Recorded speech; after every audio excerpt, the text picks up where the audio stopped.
চাইতেও ভয়াবহ হবে, আবু জাহেল আবু লাহাবের চাইতেও ভয়াবহ হবে কিয়ামতের ময়দানে। মুনাফিকদের এমন অবস্থা হবে এই জন্য, কারণ পৃথিবীতে মুনাফিকদের কারণে ইসলামের সবচেয়ে বেশি ক্ষতি হয়েছে। মুনাফিক যদি হয়ে যান তাহলে এটা আমার জন্য আপনার জন্য কিয়ামতের ময়দানে লাঞ্ছনার সবচেয়ে কঠিন কারণ হবে। এই জন্য নবীজি বললেন জিহাদের তামান্না অন্তরে রাখতে হবে। জিহাদের তামান্না অন্তরে রাখার দরকার আছে না নাই? এই যে ইরান এবং ইসরায়েল যে যুদ্ধ চলছে, আপনারা মনে করবেন না যে এটা ইরান এবং ইসরায়েল যুদ্ধ, এখানেই মনে হয় আমেরিকা থেকে ট্রাম্প বলবে আর যুদ্ধ শেষ হয়ে যাবে। বিষয়টা এমন নয়। ধারণা করা হচ্ছে ইরানের পরেই পাকিস্তানের সাথে যুদ্ধ হবে ইসরায়েলের। আর এটা তো অলরেডি প্রকাশ হয়েছে যে তৃতীয় বিশ্বযুদ্ধ এখন শুরু হয়েছে।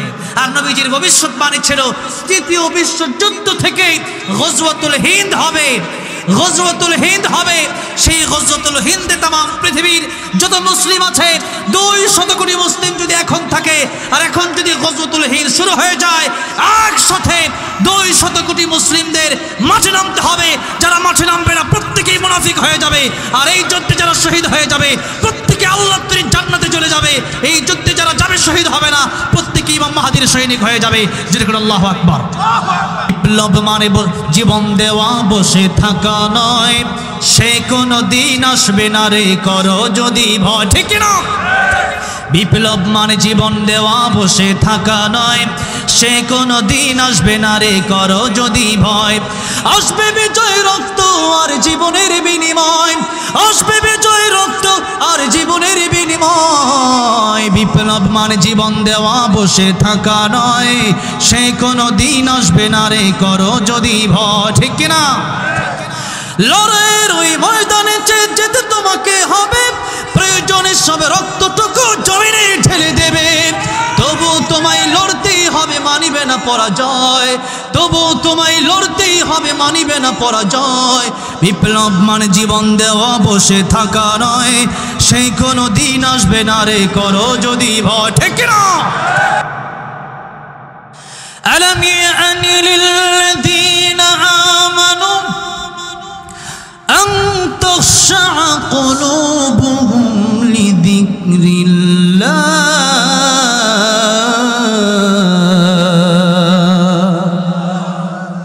যেই মাত্র তিলাওয়াত করতেছে কারি সাহেব তাকায় দেখতেছে ফুজাইল ইবনে ইয়াজের ডাকাতের লিডারের চোখ দিয়া দর দর করে পানি ঝরে পড়তেছে।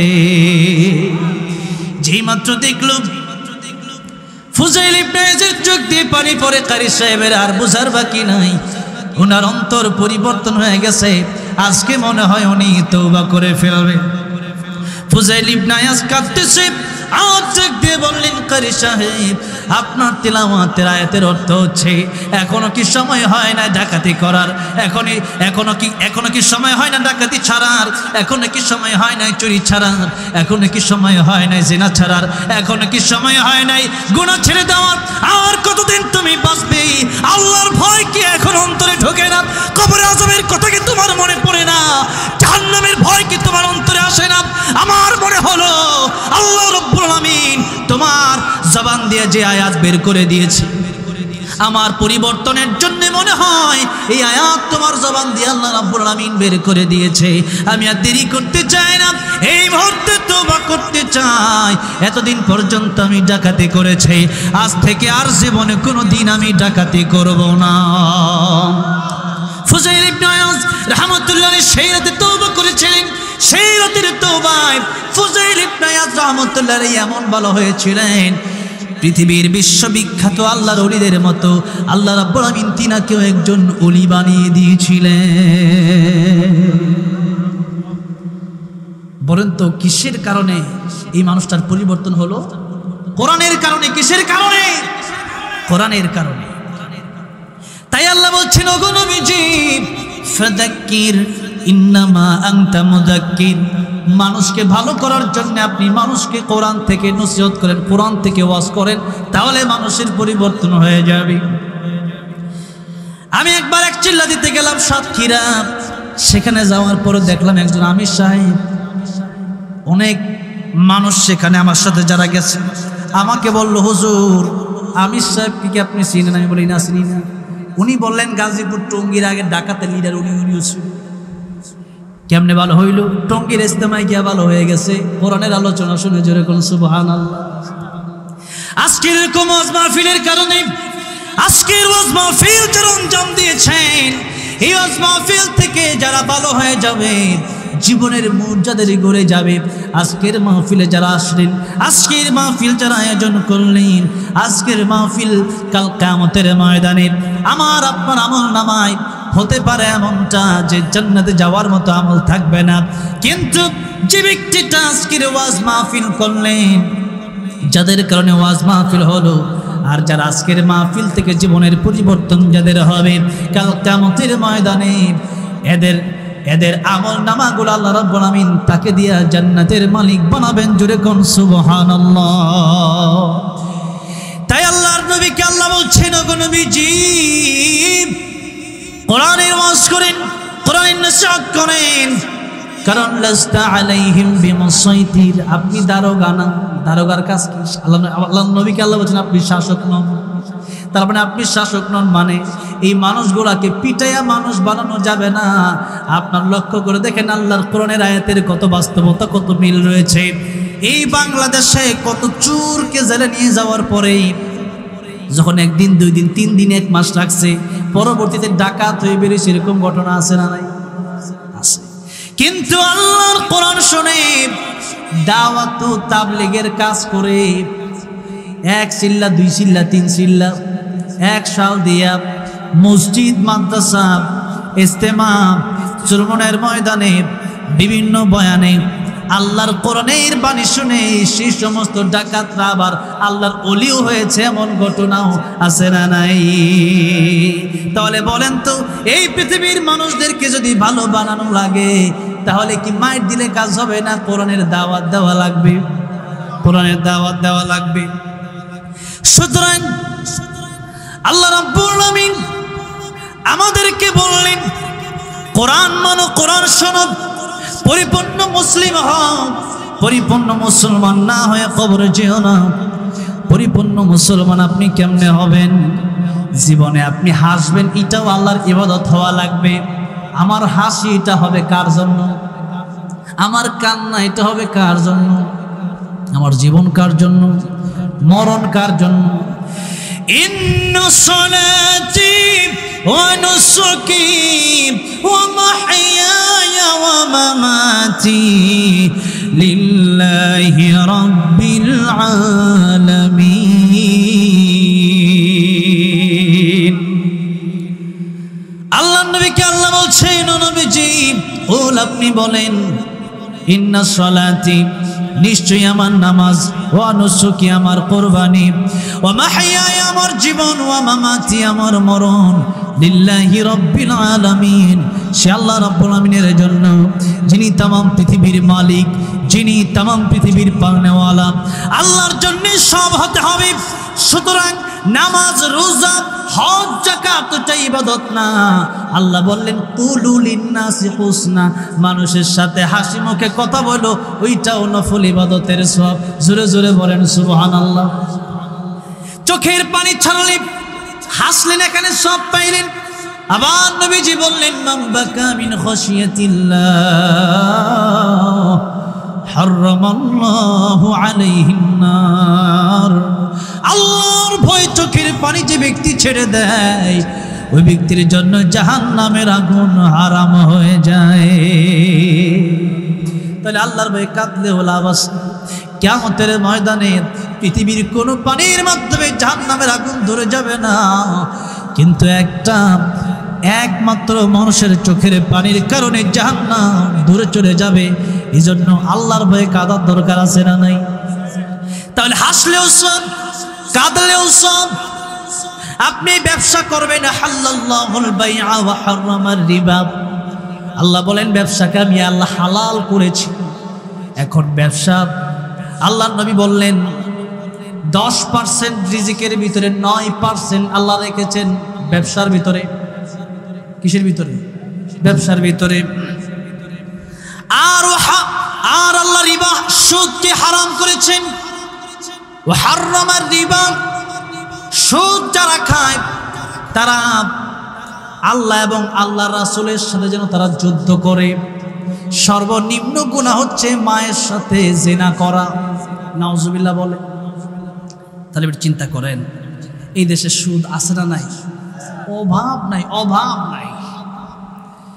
এখন আপনি যদি মনে করেন এগুলা ওয়াজের দরকার নাই, আমিও বলি আপনার কথাই আমার কিছু যায় আসে না।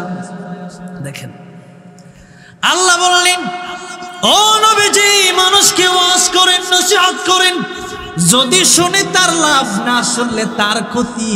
আপনার কিছু হবে না, আমি আল্লাহর কিছু হবে না। আপনি নামাজ পড়লে আপনার লাভ, আল্লাহর লাভ না। আপনি নামাজ না পড়লে আপনার ক্ষতি, আল্লাহর ক্ষতি না। সুতরাং আল্লাহ রাব্বুল আলামিন বলছেন, এই পৃথিবীর মানুষ যদি আমি আল্লাহর কথা না শুনে, আমি আল্লাহর কোনো লস হবে না। মানুষ যদি ইবাদত করে এই মানুষের লাভ হবে। সুতরাং আমি আল্লাহ রাব্বুল আলামিন যা যা বলে দিলাম তা যদি না মানে, কিয়ামতের ময়দানে আজকের এই মাহফিলের কথা আপনার হয়তো স্মরণ হয়ে যাবে। কিয়ামতের ময়দানে জিজ্ঞাসা করা হবে। সূরা মুলুকে এই পৃষ্ঠা শেষের দিকে আসছে, সাআলাহুম খাজানাতুহা আলাম ইয়াতিকুম নাযীর। কিয়ামতের ময়দানে জিজ্ঞাসা করা হবে তোমাদের কাছে কি করা হয় না? হুজুররা কি যায় নাই? নবী রাসূল যায় নাই? এখন তো নবী রাসূল নাই, তাদের ওয়ারিস যায় নাই। আলাম ইয়াতিকুম নাযীর মানে হচ্ছে ভীতি প্রদর্শনকারী কি তোমাদের কাছে যায় নাই? ভয় কি, জাহান্নামের ভয় কি দেখানো হয় নাই? জান্নাতের আশা কি তোমাদেরকে দেখানো হয় নাই? সে সময় আজকের এই কথাগুলো যারা মানবে না, যদি মনে করেন হুজুর সুদের ওয়াজ করতেছে, এখন আপনার গায়ে একটু লাগতে পারে, তা স্বাভাবিক ব্যাপার, অস্বাভাবিক নয়। কিন্তু কথা হচ্ছে ডক্টর ইউনূস সাহেব উনি যদি সুদ খায় তাহলে কোনার বিরুদ্ধে আমি বলা ছেড়ে দেব? হ্যাঁ, যেই খাক না কেন তার বিরুদ্ধে না বলে ছেড়ে দেবো? কি তার বিরুদ্ধে বলবো? যেই খাক না কেন তার বিরুদ্ধে আমি বলবো। কয়েকদিন আগে আমার একজন জেগে আছে, আপনি তো সুদের বিরুদ্ধে ওয়াজ করেন না। আমি বলছি আপনি কই করি না দেখতেছেন, আপনি ঢুকেন ইউটিউবে, ঢুকে দেখেন কত সুদের বিরুদ্ধে ওয়াজ আছে। তার মনে হচ্ছে যে আমি আগে আওয়ামী লীগ, মানে আগে আওয়ামী লীগ দিয়ে কইলেও এখন ডক্টর ইউনূসের পক্ষে আছেন, এই জন্য তার বিরুদ্ধে ওয়াজ করেন। আগে শেখ হাসিনার বিরুদ্ধে খালি ওয়াজ করছে। এখন বলেন ডক্টর ইউনূস যদি সুদ খায় তাহলে তার বিরুদ্ধে বলবো না? কেন বলবো? আসলে উনি সুদ যদি আসলে খায় তাহলে উনি তো জাহান্নামের দিকে যাচ্ছে। ওনাকে বাঁচানো আলেমদের দায়িত্ব কিনা বলেন? দায়িত্ব। এখন কথা হচ্ছে আপনি সুদ, ঘুষ আর যেটাই খান না কেন, আজকে আপনাকে বলে দেওয়া হচ্ছে যে আপনি গুনাহ করবেন না, আল্লাহর কোরআনে যা আছে আপনি তা মানবেন। আপনি যদি না মানেন কিয়ামতের ময়দানে এই প্রশ্ন আপনাকে করা হবে, তোমাদের কি কোরআনের আয়াত তোমাদের কাছে যায় নাই? তোমাদের কাছে কি ওয়াজ মাহফিলের ওয়াজ করা হয় নাই? আপনি বলবেন ক্বালু বালা ক্বাদ জাআনা নাযীর ফাকাযযাবনা ওয়া কুলনা মা নাযালাল্লাহু মিন শাই'ইন ইন আনতুম ইল্লা ফি দালালিন কাবীর ওয়া ক্বালু লাও কুন্না নাসমা'ু আও না'কিলু মা কুন্না ফি আসহাবিস সাঈর। সেদিন ক্বালু তারা বলবে বালা, হ্যাঁ অবশ্যই, ক্বাদ জাআনা নাযীর, অবশ্যই ভীতি প্রদর্শনকারী এসেছিল, ওয়াজ মাহফিল হয়েছিল, সুদের বিরুদ্ধে ওয়াজ হয়েছিল, চুরির বিরুদ্ধে ওয়াজ হয়েছিল, চাঁদাবাজির বিরুদ্ধে ওয়াজ হয়েছিল, দোষীর বিরুদ্ধে ওয়াজ হয়েছিল। এত জোর পরেও এই ওয়াজ শুনি নাই, ফাকাযযাবনা, অস্বীকার করেছি। সেদিন মানুষ আফসোস করবে আর বলবে ওয়াকালু লাউ কুন্না নাসমা'ু আও না'কিলু মা কুন্না ফি আসহাবিস সাঈর। সেদিন যে আলোচনা করা হয়েছিল কোরআন থেকে, এটা তো মোল্লার ওয়াজ ছিল না, এটা তো আসলে আল্লাহর ওয়াজ ছিল। সুতরাং তার কথা শুনি নাই, আল্লাহর কথা শুনি নাই, তার কথা শুনি নাই, কোরআনের কথা শুনি নাই, তার কথা শুনি নাই, হাদিসের কথা শুনি নাই, তার কথা শুনি নাই। সুন্নতের কথা বুঝি নাই। সুতরাং কিয়ামতের ময়দানে মানুষ বলবে ওয়াকালু লাউ কুন্না নাসমাউ, সেদিন যদি এটা ভালো করে শুনতাম, সেদিন কেন শুনলাম না? আও নাআকিলু, আর যদি ভালোভাবে অনুধাবন করতাম তাহলে আজকেই জাহান্নামে মা কুন্না ফি আসহাবিস সাঈদ, জাহান্নামে আশা লাগতো না। সেদিন শুনি নাই, এই জন্যই জাহান্নামে আশা লাগছে। সুতরাং কিয়ামতের ময়দানে পার পাওয়া যাবে না। আজকে ওয়াজ মাহফিল হচ্ছে, কোরআনের কথা বর্ণনা করা হচ্ছে, এটা আপনি শুনে নেন, কারণ এটা অবশ্যই আল্লাহর কালাম, পৃথিবীর কোনো মানুষের বানানো কথা নয়। সুতরাং আল্লাহ রাব্বুল আলামিন এই গাইডলাইন কোরআন শরীফে দিয়েছেন। আল্লাহ রাব্বুল আলামিন বললেন, তোমরা যদি মুসলমান হও, পরিপূর্ণ মুসলিম হও, এখন মুসলিম হতে হলে যদি নামাজ পড়া লাগে অবশ্যই পড়বো, মুসলিম হতে হলে যদি রোজা রাখা লাগে অবশ্যই রাখবো, হজ করা লাগলে করব, যাকাত দেওয়া লাগলে দেব, সদকা করা লাগলে করব, দান করা লাগলে করব, উত্তম আচরণ করা লাগলে করব। কিন্তু এখন যদি আমি আপনাদেরকে বলি ফিলিস্তিনের জিহাদের জন্য যাওয়া লাগবে, অনেকের মুখ বেজার হয়ে যায়, কারণ হচ্ছে জিহাদে যাওয়ার জন্য সবাই রাজি না। কিন্তু আল্লাহ রাব্বুল আলামিন কোরআন শরীফে নামাজের কথা যতবার বলেছেন, রোজার কথা যতবার বলেছেন, হজের কথা যতবার বলেছেন, যাকাতের কথা যতবার বলেছেন, তার চেয়ে বেশি বলেছেন জিহাদের কথা। কিসের কথা? জিহাদের কথা। গত 16 বছর জিহাদের কথা বলাই যায় নাই, বলা গেছে। জিহাদের কথা মানেই মুফতি আমির হামজা সাহেবকে ককটেলের মামলা দিছে। কিসের মামলা? ককটেলের মামলা। আইয়ুবী সাহেবরা দিছে বোমার মামলা। এত সহজ সরল মানুষ তারা। খালেদ সাইফুল আইয়ুবী সাহেব, ওনার সাথে মাঝে মাঝে যখন বসি, কি নম্র, কি ভদ্র, কি ভালো মানুষ, ওনার ব্যাপারে মামলা দিছে বোমার মামলা। চিন্তা করছেন? তো এই যে মামলাগুলো দিছে, এই যে এখন ইন্ডিয়া আছে, বিচার দুনিয়াতে হোক বা না হোক, আখেরাতের বিচার আছে না? আখেরাতের বিচার আছে না নাই? এই জন্য দুনিয়াতে জুলুম করলে পরে এই জুলুমের শাস্তি যতক্ষণ পর্যন্ত বান্দা মাফ না করে, আল্লাহ ততক্ষণ পর্যন্ত মাফ করে না। ভাইয়ের আমার, বাবাজির আমার, জিহাদ, হ্যাঁ ওয়াসাসা দেব ইনশাআল্লাহ, জিহাদ ইনশাআল্লাহ। দেখি আর অল্প সময়, আমি আর আপনাদের কাছ থেকে 10টা মিনিট সময় চেয়ে নিতে চাই। রাজি আছেন ইনশাআল্লাহ? লিল্লাহি তাকবীর। এই আসতে দিলেন, লিল্লাহি তাকবীর। আল কোরআনের আলো, আলেম উলামা যেখানে, দ্বীন ইসলাম যেখানে, লিল্লাহি তাকবীর। ভাইয়ের আমার, বাবাজিরা আমার, আমার কথা ভালো করে বুঝেন। আল্লাহ জিহাদ ফরজ করেছেন নাকি এটা সুন্নাত? ফরজ। যখন ডাক আসবে, আমি আপনারা বলি নাই যে লন এখনই দৌড় দিই, এটা তো আপনারা বলি নাই। কিন্তু আমার নবী যে বলেছেন, জিহাদের তামান্না যার অন্তরে থাকবে না, জিহাদের তামান্না যার অন্তরে থাকবে না, সে ব্যক্তি মুনাফিক হয়ে মারা যাবে। আর আল্লাহ রাব্বুল আমিন বললেন, ইন্নাল মুনাফিকিনা ফিদ দারকিল আসফালি মিনান নার ওয়া লান তাজিদা লাহুম নাসীরা। কিয়ামতের ময়দানে মুনাফিকদের অবস্থান জাহান্নামে কাফেরের চাইতেও ভয়াবহ হবে, আবু জাহেল আবুল আহাবের চাইতেও ভয়াবহ হবে। কিয়ামতের ময়দানে মুনাফিকদের এমন অবস্থা হবে এই জন্য, কারণ পৃথিবীতে মুনাফিকদের কারণে ইসলামের সবচেয়ে বেশি ক্ষতি হয়েছে। মুনাফিক যদি হয়ে যান তাহলে এটা আমার জন্য, আপনার জন্যে কিয়ামতের ময়দানে লাঞ্ছনার সবচেয়ে কঠিন কারণ হবে। এই জন্য নবীজি বললেন, জিহাদের তামান্না অন্তরে রাখতে হবে। জিহাদের তামান্না অন্তরে রাখার দরকার আছে না নাই? এই যে ইরান এবং ইসরায়েল যে যুদ্ধ চলছে, আপনারা মনে করবেন না যে এটা ইরান এবং ইসরায়েল যুদ্ধ, এখানে মনে হয় আমেরিকা থেকে ট্রাম্প বলবে আর যুদ্ধ শেষ হয়ে যাবে। বিষয়টা এমন নয়। ধারণা করা হচ্ছে ইরানের পরেই পাকিস্তানের সাথে যুদ্ধ হবে ইসরায়েলের। আর এটা তো অলরেডি প্রকাশ হয়েছে যে তৃতীয় বিশ্বযুদ্ধ এখন শুরু হয়েছে। আর নবীজির ভবিষ্যৎবাণী ছিল তৃতীয় বিশ্বযুদ্ধ থেকে গজওয়াতুল হিন্দ হবে। গজওয়াতুল হিন্দ হবে।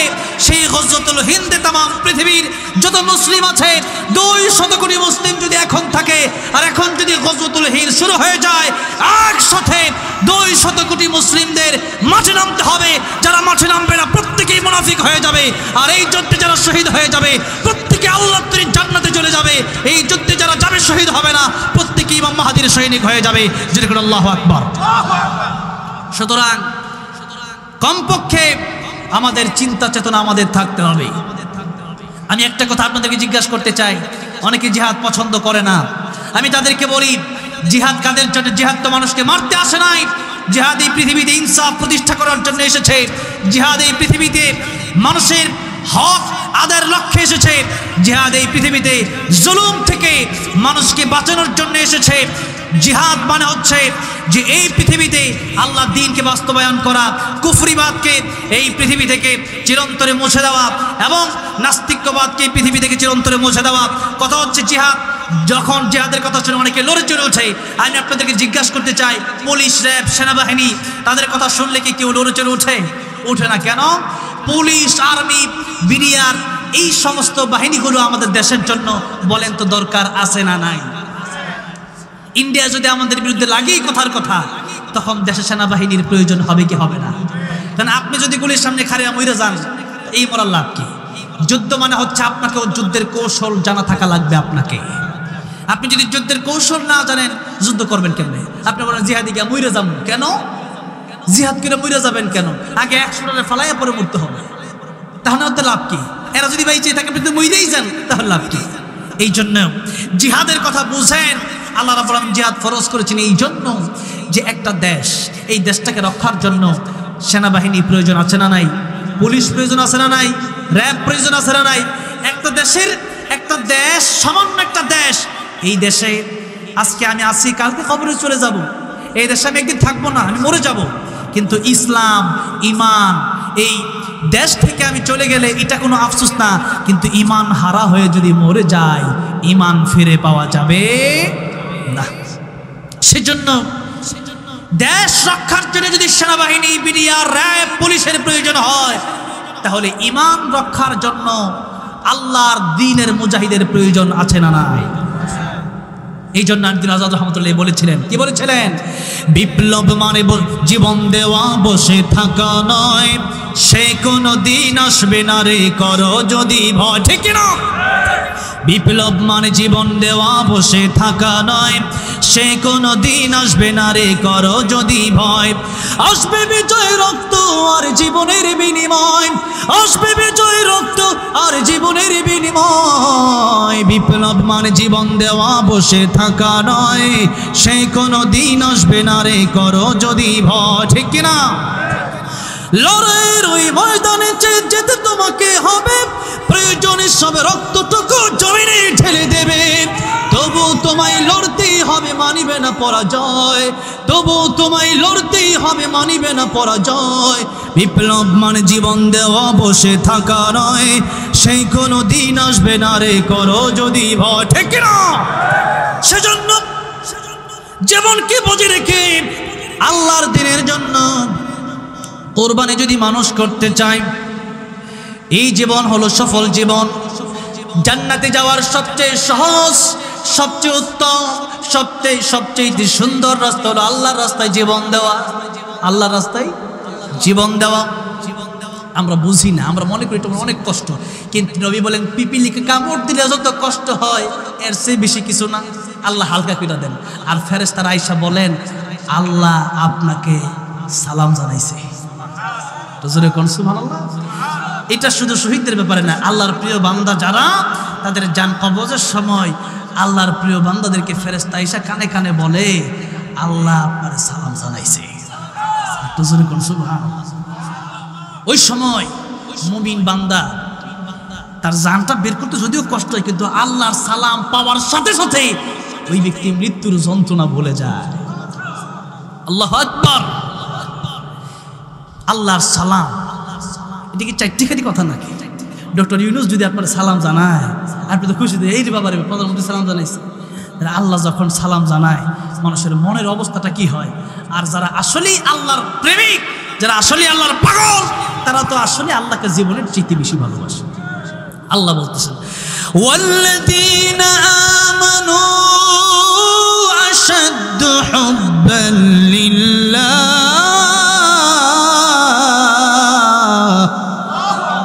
আল্লাহ বলেন এই পৃথিবীতে যারা আসলে ঈমানদার, যারা আসলে আমি আল্লাহকে ভালোবাসে, তারা জীবনের চাইতে বেশি আমি আল্লাহরে ভালোবাসে। জোরে জোরে বলেন সুবহানাল্লাহ। আর যারা আল্লাহরে ভালোবাসে তারা শহীদ হতে জানে, জীবন দিতে জানে, যুগের পর যুগ কারাগার ভোগ করতে জানে। আল্লাহকে যারা ভালোবাসতে জানে তাদের জীবন যেহেতু আল্লাহর জন্যে, মরণ যেহেতু আল্লাহর জন্যে, তারা জানে এই জীবন জীবন নয়, আরো জীবন আছে, এই জীবন নিয়ে যাবে সে জীবনের কাছে, এটা হলো আখিরাতের জীবন। আর এই দুনিয়া 50 বছর 60 বছর 70 বছর কোনো জিন্দেগি নয়, এই জীবনের শেষ আছে, আবার আখিরাতের জীবনের শুরু আছে, সেই জীবনের কোনো শেষ নাই। এই জন্য মুমিন বান্দা চিন্তা করে এই পৃথিবী থেকে যদি আল্লাহকে খুশি করে যেতে পারি, আল্লাহ বলছেন ফামান যুহজিহা আনিন নার ওয়া উদখিলাল জান্নাতা ফাকাদ ফাজ। জাহান্নাম থেকে বেঁচে আমি আল্লাহকে ভালোবেসে যে ব্যক্তি জান্নাতে আসতে পারলো, আমি আল্লাহ রাব্বুল আমিন তাকেই সফল কাম ঘোষণা করলাম। এই পৃথিবীর বাড়ি গাড়ি নারী এগুলো সফলতা নয়, এই পৃথিবীতে আমি আল্লাহকে পাওয়াটাই হচ্ছে সবচাইতে বড় সফলতা। আর আল্লাহকে পেয়ে গেলে, আল্লাহকে পেয়ে গেলে এই দুনিয়াতেও কোনো টেনশন নাই, পরকালেও কোনো টেনশন নাই।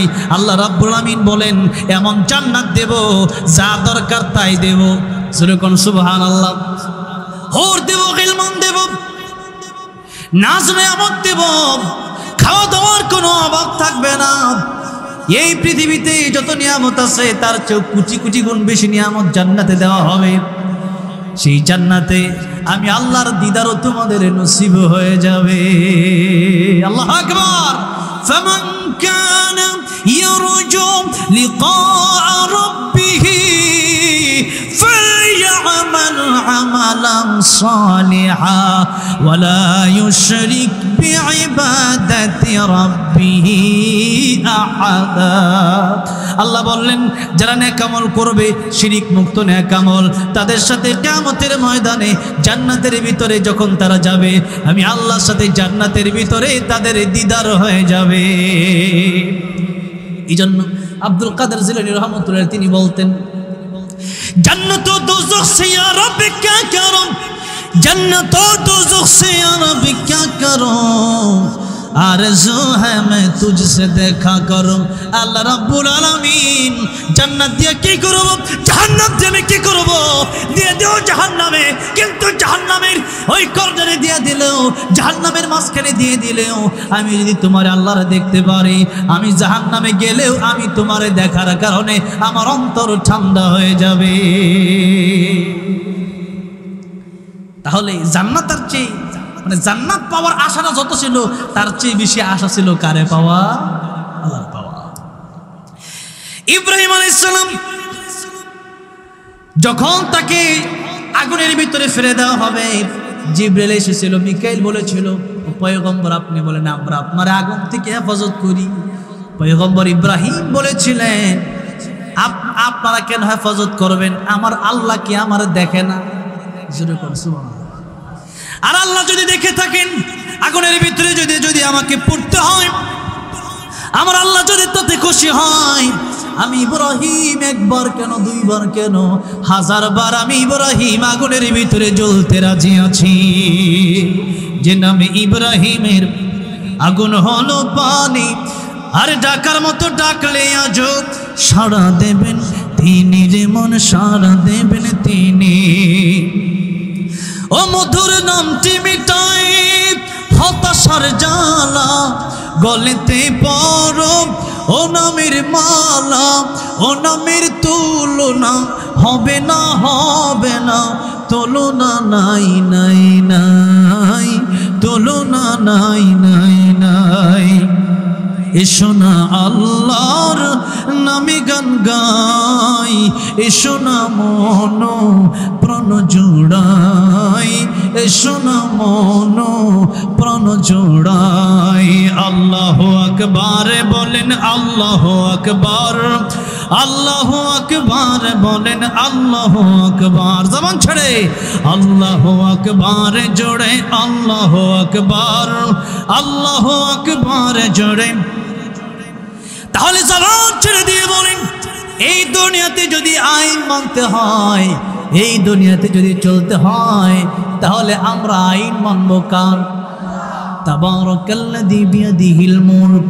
আমাদের মালিককে, বাংলাদেশের মালিককে, তামাম পৃথিবীর মালিককে। আর আমরা তার গোলাম, আমরা তার গোলাম। গোলামের কাজ গোলামি করা, গোলামের কাজ ডিউটি করা। গোলাম যদি ঠিকভাবে ডিউটি করে, পরিপূর্ণ ইসলামে ঢুকে, পরিপূর্ণ মুসলিম হয়ে যায়, এক আল্লাহর জন্য পাগল হয়ে যায়, এটাই হচ্ছে গোলামি, এটাই হচ্ছে আল্লাহর জন্য পাগল হওয়া, এটাই হচ্ছে আল্লাহর প্রেমে পড়া। আল্লাহ রাব্বুল আলামিন তাহলে কিয়ামতের ময়দানে এমন জান্নাত তাদেরকে দিবেন। নবীজি বলেছেন, সর্বশেষ যে ব্যক্তি জান্নাতে যাবে, আগুনে পুড়তে পুড়তে পুড়তে পুড়তে আঙ্গার হয়ে যাবে, ওই ব্যক্তিকে এমন আল্লাহ রাব্বুল আলামিন যখন জান্নাতের মেহমান বানিয়ে দিবেন, আমার নবী বলেন 10 দুনিয়া না, এই দুনিয়ার চাইতে আরো 10 গুণ বড় একটা জান্নাত আল্লাহ তারে দিয়ে দিবে। তারে যদি আল্লাহ, তার মানে এই পৃথিবীতে ঈমান তার ছিল, সবচেয়ে কমজোর ঈমান তার ছিল, তারে যদি আল্লাহ দুনিয়ার চাইতে আরো 10 গুণ বড় জান্নাত দেয়, যার ঈমান বেশি থাকবে তারে আল্লাহ কয় দুনিয়া পরিমাণ দিবে। এখন আপনি পাগল হয়েছেন কি লিগে?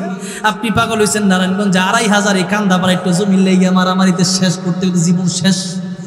আপনি পাগল হয়েছেন 2 লাখ 5 লাখ টাকা সুদের জন্য, আপনি পাগল হয়েছেন 2 লাখ টাকা ঘুষের জন্য, কিন্তু আপনার কি একটু মনে চায় না সেই 10 দুনিয়ার চেয়ে বড় একটা জান্নাত আল্লাহ আমারে দিবেন? ওই জান্নাতের দরকারিটা কি আপনার মনে হয় না? আমার ভাইরা, আমার বাবাজিরা, তাহলে বলেন এই 2500 যে সম্পত্তি আছে, দাম কত হবে জানা আছে? হাজার হাজার কোটি, ঠিক না ঠিক বলে? লক্ষ লক্ষ কোটি হবে, অনেক বড় ধারণা। এই যে 2500 একটু জমি, বাংলাদেশের দাম কত, ইন্ডিয়ার দাম কত, তামাম পৃথিবীর দাম কত চিন্তা করেন। 5 কাঠা জায়গা কিনবার লাগিয়া মানুষ, 5 কাঠা জায়গা কেনার জন্য মানুষ সারা জীবনে চাকরি সঞ্চয় করে 2 কাঠা 3 কাঠা জায়গা কিনে একটু বাড়ি করে, যেরকম ঠিক না ঠিক। আর আল্লাহ এই দুনিয়ার চেয়ে আর 10 গুণ, অনেকেই বলে 10 দুনিয়ার সমান। হাদিসের ভাষাটা এমন যে এই দুনিয়ার মতো আরো 10 গুণ বড়, আরো 10 গুণ বড়, জোরে কোন সুবহানাল্লাহ। তাইলে বলেন এই দুনিয়ার জন্য সারা জীবন মানুষ কষ্ট করে যদি 5 কাঠা জায়গা কিনে একটা ছোট বাড়ি করে থাকে, এরপরে হায়াতি শেষ, তাহলে যেই জান্নাতটা এই দুনিয়ার চেয়ে 10 গুণ বড় হবে, এরপরে মনে চাইব সেটা হইলো সেখানে গাড়ি ঘোড়া সব আছে, গাড়িও আছে, ঘোড়াও আছে, গরুও আছে। অনেকে জিগে বিড়ি সিগারেট আছে, বিড়ি সিগারেট তো সেখানে গেলে আর এই রুচিয়া থাকতো না। এখন সেই জায়গায় যাওয়ার পরে সব আছে, নিয়ামত আছে, সেখানে আর অ্যাক্সিডেন্ট নাই। গাড়ি আছে কিন্তু অ্যাক্সিডেন্ট নাই। নবীজি বলেন সেই জান্নাতের ভিতরে এক একটা আপেল, এক একটা বড়ই হবে মটকা, দুনিয়ার পাল্লা পাটকির ওজন দিলে 12 মণ ওজনের হবে, যেরকম সুবহানাল্লাহ। একটা বড়ইর ওজন 12 মণ। এখন আপনি চিন্তা করেন, তাহলে তো বড়ের তেলে পরে মরেই যাবো নাকি? বড়ের তেলে পরে মরে আপনিও তো হবেন 6 তলা 12 তলা বিল্ডিং এর সমান, যেরকম সুবহানাল্লাহ। আদম আলাইহিস সালাম তো লম্বা, আর এইভাবে এই যে দিছি এরকম 7 গজ মোটা, যেরকম সুবহানাল্লাহ। এত মোটা এত লম্বা হইলে পরে তো বড়ি খাওয়া কোনো ব্যাপারই না, যেরকম সুবহানাল্লাহ। এরপরে আপেল পাড়তে যাবেন, আপেল যখন পাড়তে গেছেন, আপেল খুলবেন, খুলে দেখবেন সেখানে আল্লাহ রাব্বুল আমিন একটা বউ আপেলের সাথে ফ্রি দিয়ে দিচ্ছে। কি সুন্দর জান্নাত! আর আমাদের আমরা দুনিয়াতে যে মেয়েদের জন্য পাগল হইছি, এটা কি সেই মেয়ের মতো হবে? একবার থুতু ফেললে দুনিয়ার সব পানি মিঠা হয়ে যাবে, মিষ্টি, চিনির চাইতে মিষ্টি, দুনিয়ার সব পানি মিষ্টি হয়ে যাবে। তাহলে বলেন তো সেই জান্নাতের জন্য, সেই জান্নাত পাওয়ার জন্য একটু কষ্টের দরকার আছে না নাই? আছে। অনেকেই আমরা মুসলমান, কিন্তু আমি মুসলমান তো সেই জন্য চিন্তা করি মরে গেলে পরে তো গেছি, মরার পরেরটা পরে, কিন্তু না, মরার পরেরটা পরে না। মরলেন মানে এবার আসল খেলা শুরু, আসল হিসাব শুরু। পরীক্ষার হলে কেউ কিছু বলে না, হুজুর কিছু বলে না, স্যার কিছু বলে না, কিন্তু রেজাল্টের সময় দেখা যায় কে কি কি রেজাল্ট করছে যেরকম ঠিক না ঠিক। এটা হচ্ছে দ্বিতীয় আয়াতে তাফসীর ছিল আল্লাহ দিয়ে খালাকাল মাউতা ওয়াল হায়াতা লিয়াবলুয়াকুম আইয়ুকুম আহসানু আমালা। আল্লাহ বলেন মউত আর হায়াত সৃষ্টি করেছে এই জন্য যাতে করে আমি আল্লাহ তোমাদেরকে পরীক্ষা করতে পারি। এই দুনিয়াতে পাঠিয়েছি পরীক্ষার জন্য। তোমরা পরীক্ষার মধ্যে আহসানু আমালা, আল্লাহ বলেন আকতারু আমালা, বেশি আমল করতে বলেন নাই। একটা সেজদা দিবেন, সেই সেজদায় আপনি গিয়ে মনে করবেন আমি আল্লাহর কতটি কদমে সেজদা দিয়েছি, জর জর করে চোখের পানি ছেড়ে দেন। এই সেজদার দাম আছে। মুরগির মতো সেজদা দিলে এই সেজদার কোনো দাম, এক সেজদা উঠতেছে। নামাজ যে পড়তেছে আল্লাহ যে আপনারা দেখতেছে ওই রকম নামাজ তো আপনার হচ্ছে না। আপনি নামাজ ইন্নাস সালাতা তানহা আনিল ফাহশাই ওয়াল মুনকার হবে কেমনে? আপনাকে এই নামাজ বিরত রাখবে কেমনে খারাপ কাজ থেকে? আপনি নামাজ পড়বেন যখন নামাজের সময় চিন্তা করতে হবে আমি আল্লাহরে দেখতেছি, আল্লাহ আমারে দেখতেছে। কমপক্ষে আপনি যদি আল্লাহরে না দেখেন, ওই উপরে ঈমান যদি না হয়, আপনি তো মনে রাখতে হবে যে আমি না দেখলেও আল্লাহ কিন্তু আমারে দেখতেছেন। এই চিন্তা করে যখন একটা সেজদা দিবেন, লম্বা লম্বা সেজদা দিবেন, সেজদা হবে আল্লাহর জন্য, খুশু খুজুর সাথে হবে। সেজদায় গেলে গুনার কথা মনে হবে যে আল্লাহ কত গুনাহ করছি, এই চেহারা নিয়ে কত গুনাহ করছি, কত নাজায়েজ জিনিস দেখছি, কত বকাবাজি করছি, এই চেহারা দিয়ে এখন তোমার সামনে সেজদায় পড়ে গেলাম, আল্লাহ তুমি মাফ করে দাও। এইরকম চিন্তা ভাবনা করে এক একটা সেজদা দিবেন, আহসানু আমালা হবে। আল্লাহ বলেন নাই আকতারু আমালা, আল্লাহ বলেছেন আহসানু আমালা। আহসান অনেক সুন্দর, আমি দেখতে চাই কার আমল কার চেয়ে বেশি সুন্দর হয়। আর এই জন্য আমল কি বেশি করবেন না ভালো আমল করবেন? ভালো আমল। আর আমাদের আমলটা শুধু নামাজ রোজা না, পুরো জীবনটাই আমাদের আমল হবে। হাঁটবেন, জিকির করেন, এটাই আমল। আপনি মানুষের সাথে কথা বলতেছেন, ভালো ভালো কথা বলেন, হাসি মুখে কথা বলেন, এটাই আপনার জন্য ইবাদত। বাথরুমে গেছেন, দোয়া পড়ে যান, এটাই আপনার জন্য ইবাদত। বাথরুম থেকে যখন বের হইছেন দোয়া পড়েন, এটাই ইবাদত। মসজিদে ঢুকতেছেন, দোয়া পড়া ঢুকেন, ইবাদত। বের হইছেন, দোয়া পড়া বের হন, এটাই ইবাদত। এই জন্য আল্লাহ বলেন আহসানু আমালা। পৃথিবীতে তোমাদেরকে আমি আল্লাহ পরীক্ষা করার জন্য দিলাম। আমায় দেখে থর থর তুমি যে ছিলে মোদের নয়ন মনে, শহীদ হয়েছ তুমি এটাই জানি। আল্লামা সাঈদী তুমি মরণি, শহীদ হয়েছ তুমি এটাই জানি। শহীদ হয়েছ তুমি এটাই জানি। দেখা তো হবে না আর জীবনে, দেখা হবে জান্নাত ফুল বাগানে। দেখা তো হবে না আর জীবনে, দেখা হবে জান্নাত ফুল বাগানে। এই আশা কবুল করো আল্লাহ তুমি, শহীদ হয়েছ তুমি এটাই জানি। আল্লামা সাঈদী তুমি মরণি, শহীদ হয়েছ তুমি এটাই জানি। শহীদ হয়েছ তুমি এটাই জানি। আল্লামা সাঈদীকে আল্লাহ রাব্বুল আলামিন জান্নাতের উচ্চ মাকাম দান করেন, বলেন আমিন।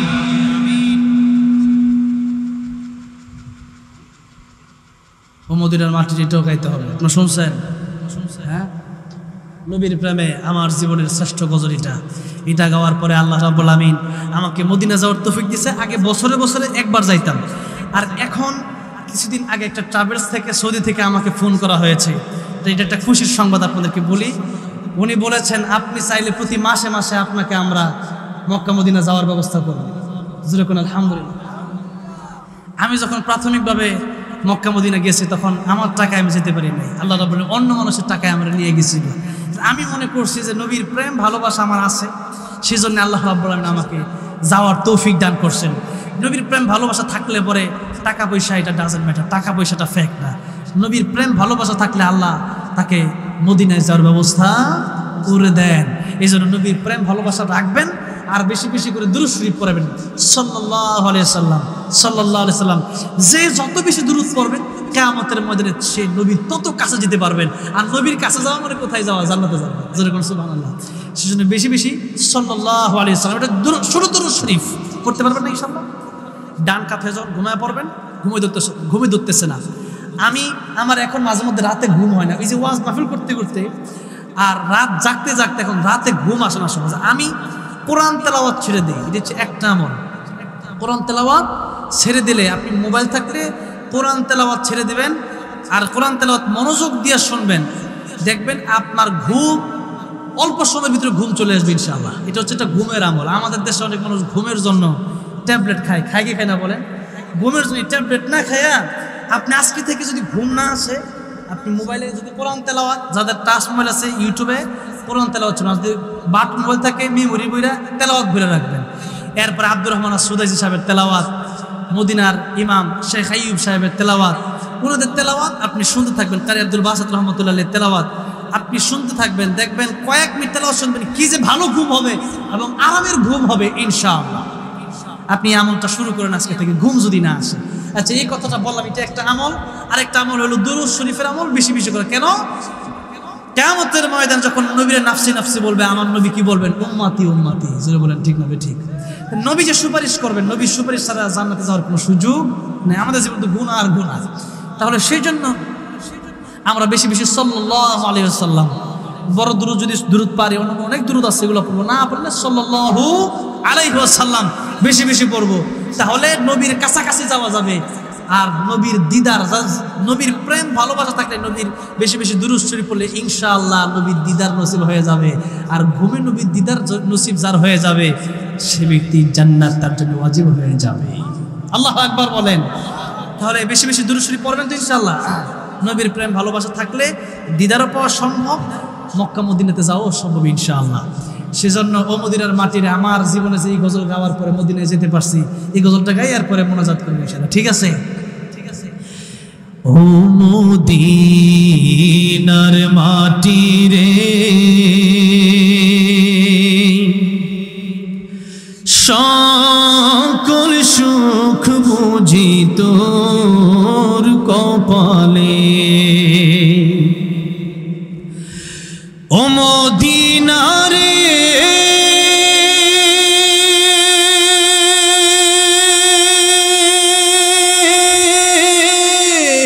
তোর বুকে আমার নাবি, যার লাগি পাগল সবই, যার তরে হইল সৃষ্টি ত্রিভুবন।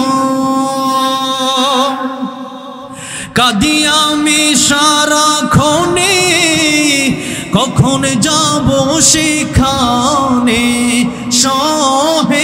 সহে না আর পরাণে।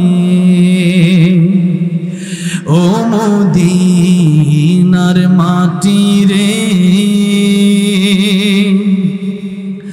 সকল সুখ বুঝি তোর কপালে,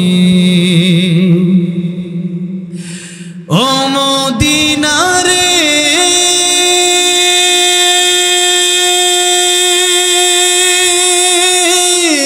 পাখি যদি হতাম আমি, উড়ে উড়ে যেতাম আমি, থাকতো না মনে কোনো যাতনা। দেহে নাই পাখায় আমার, সাথে নাই টাকায় আমার, কেমনে কেমনে যাব সেখানে। ও মদিনার মাটিরে সকল সুখ বুঝি তোর কপালে, ও মদিনার মাটিরে সকল সুখ বুঝি তোর কপালে। আল্লাহ সবাইকে বারবার মক্কা মদিনা যাওয়ার তৌফিক দান করেন, জুড়ে বলেন আমিন। নবীর দিদার নসিব করেন, জুড়ে বলেন আমিন।